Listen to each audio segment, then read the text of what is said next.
All right, what's up you guys? I'm back again with another video, and I've been getting this question a lot since the patch has come out recently about what healer to play for 8.2. Yes, I'm in a new room. I'm in the middle of moving right now, so things are kind of, all over the place, but I guess we'll just forego that for now. But basically, I'm going to keep this video short and sweet. I want to start by saying that you can play any healer that you fucking want to play. This is just a video for people that are unsure and are looking for a new main or want to know what healer to pick going into 8.2. But any healer is fine to play. Play what you want. Don't get upset that I'm making this video. It's just for those players who are looking for a little bit of advice. So that's what this video is all about. So with that being said, we're going to hop into it. If you haven't seen, there's been a lot of class changes going on over the past couple of days, and I expect more coming into the start of season 3 for 8.2. Right now is a great time to make a new class or pick up a new healer because of the new zones. It's really easy to get geared. There's a lot of new content coming out with the dungeon and the raid, and that dungeon's a mythic 0 at 415 base eye level. So right when you hop in that dungeon, all the loot from there is 415, so it's an easy way to catch up these new healers that you might pick up. But there's been some changes, and I expect more to come out. Right now, there's a notable change here on MMO Champion, Pack Spirit, which was the Azurite traits that shamans use that made them pretty much immune to taking any damage while in Ghost Wolf. They just healed for like a ridiculous amount. That was nerfed. Now, did shamans need that nerf? That's besides the point. I don't think they really did need that nerf.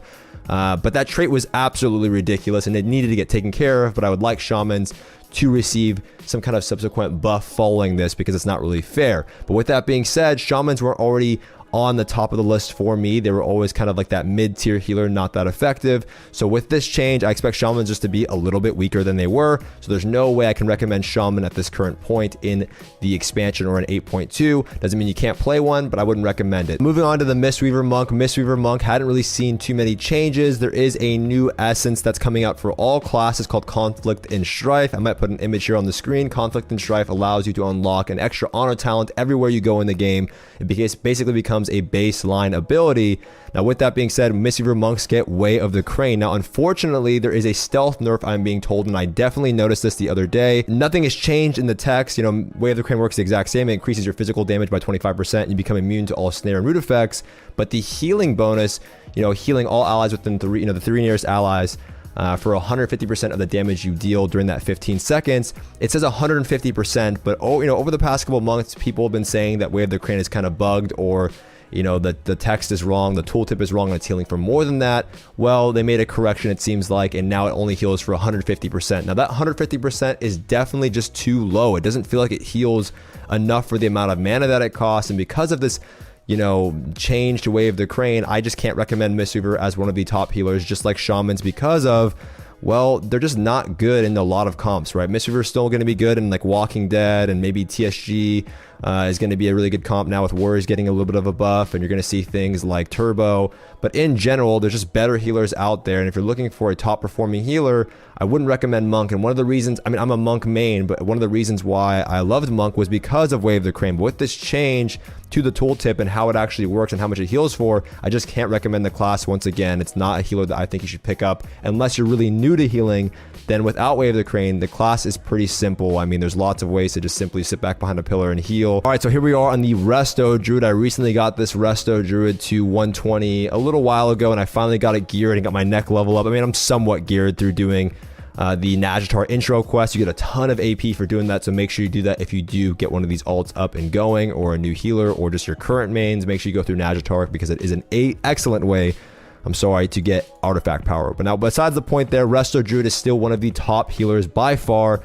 For me, I think it is one of the strongest healers because of the fact that you can get mana so easily by going off into the corner and getting those stealth drinks, right? You can just go into stealth and sip on some of that arena water, and that's an excellent way to try and outlast your opponents. And they also just deal a ton of damage with Feral Affinity in 2v2s. They're super disruptive, and they're good in a lot of comps where Mistweaver Monk, Resto Shaman, and even Discipline Priest are not. Now, Discipline Priest, I'm not really going to mention in this video. I know they got a buff, and that's not to hurt anyone's feelings. It's just that they're still not strong enough, so they do need some kind of rework when it comes to Arena. But it looks like Druid is still going to be one of the king healers, and I can show you just simply based on this little page right here. If you look at this page, you can see Resto Druids above 2400 are the predominant spec being played next to Holy Paladin, and that leads me to the next healer. All right, boys, so here we are on the final healer, the healer that I started the video with, the Holy Paladin. I'm going to recommend Holy Paladin to anybody who wants to pick up a new healer because it's an easier healer to grasp, in my opinion,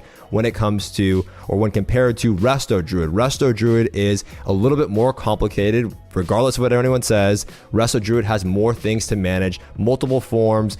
You run out of mana faster, so you have to be smart about how you spend your mana, and you can get caught. If you trinket too early on your Resto Druid, or you trinket something shouldn't trinket, you can get caught in a stun and die out of form, just like you would with a Mistweaver Monk. Whereas Paladin, even if you trinket early on in the game, you still have things like Bop, Bubble, and you deal tons of damage. I'll show some footage here on the screen, but Holy Paladins are by far one of the most fun healers for me. This is going to be my main this season. I am transitioning from playing a Monk to a Paladin this season because I find it more enjoyable. I'm much more tanky. I don't run out of mana.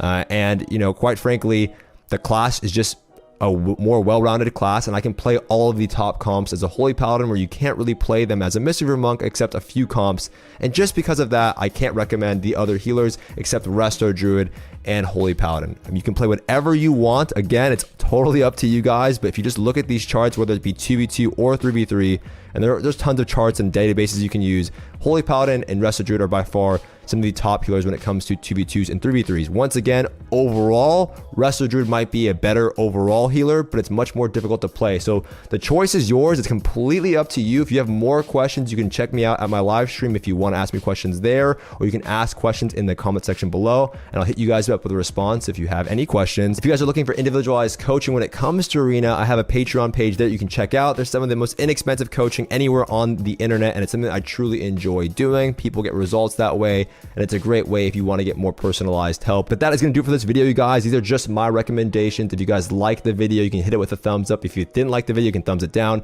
If you have any questions, once again, hit me up in the comment section below or on my stream, and I'll see you guys next time.